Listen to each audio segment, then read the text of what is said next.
নমস্কার, ইত্যাদি চ্যানেলে আপনাদের স্বাগত। আপনাদের সাথে আজকে শেয়ার করছি নিরামিষ লাউ ঘন্ট রেসিপি। চলুন দেখে নেই কী কী উপকরণ লাগছে। লাগছে কুচি করে কেটে নেওয়া লাউ, লাগছে চেরা কাঁচা লঙ্কা, আদা বাটা, জিরে বাটা, ধনে গুঁড়ো আর সামান্য পরিমাণে কাশ্মীরি লঙ্কার গুঁড়ো। ফোড়নের জন্য নিয়ে নিচ্ছি তেজপাতা, গোটা শুকনো লঙ্কা এবং পাঁচফোড়ন, এবং সঙ্গে নিয়ে নিচ্ছি গোবিন্দভোগ চাল। এই রেসিপির আরেকটি মুখ্য উপকরণ হলো কলাই ডালের বড়ি। চলুন এগুলিকে ভেজে নেওয়া যাক।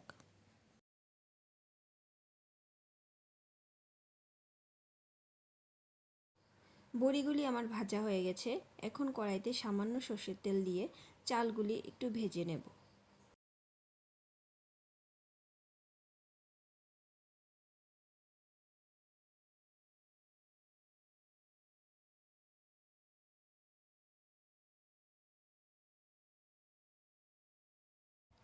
দিয়ে দিচ্ছি সামান্য নুন এবং হলুদ।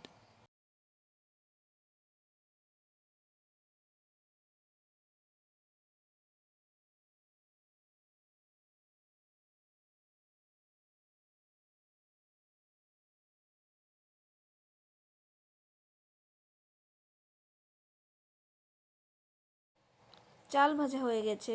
এখন কড়াইতে সামান্য তেল দিয়ে তেল গরম হলে একে একে শুকনো লঙ্কা, তেজপাতা এবং পাঁচফোড়ন দিয়ে দেব।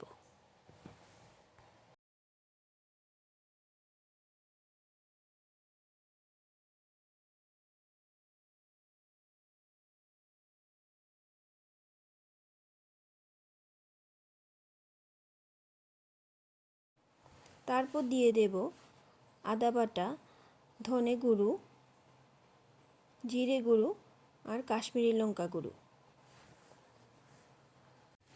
সামান্য জল দিয়ে মশলাগুলি ভালো করে কষিয়ে নিচ্ছি।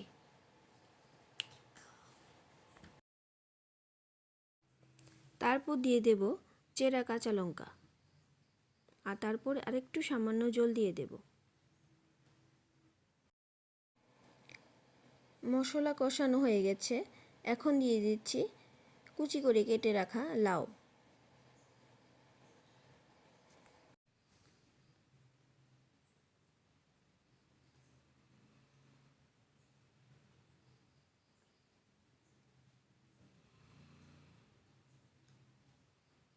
তারপর একটু নাড়াচাড়া করে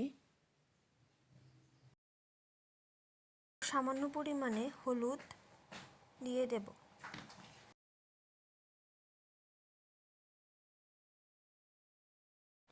স্বাদ মতো নুন দিয়ে দেব।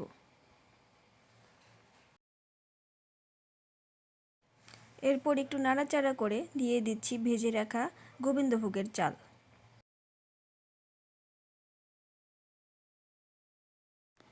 তারপর কিছুক্ষণ ঢাকা দিয়ে রেখে ঢাকনাটা তুলে নেব।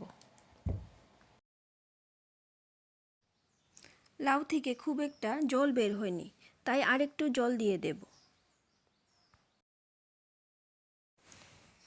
চালগুলি সিদ্ধ হতে আরেকটু সময় লাগবে, তাই আবার একটু ঢাকা দিয়ে দেব। 5 মিনিট পর ঢাকনাটা খুলে নেব। চালগুলো আরেকটু সিদ্ধ হবে। যেহেতু লাউ থেকে খুব একটা জল ওঠেনি, তাই আরেকটু জল দিয়ে দেব।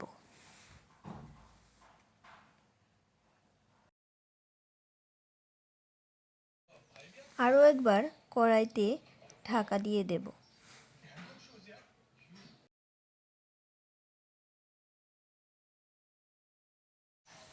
তিন মিনিট পর ঢাকাটা খুলে নেব। চালগুলো 80% মতো সিদ্ধ হয়ে গেছে। এখন আরেকটু নাড়াচাড়া করে নেব। তারপর ভাজা বড়িগুলো দিয়ে দেব। বড়ি দিয়ে নাড়াচাড়া করার পর দিয়ে দেব কিছু ধনেপাতা কুচি। তারপর গ্যাসের ফ্লেম অফ করে দেব।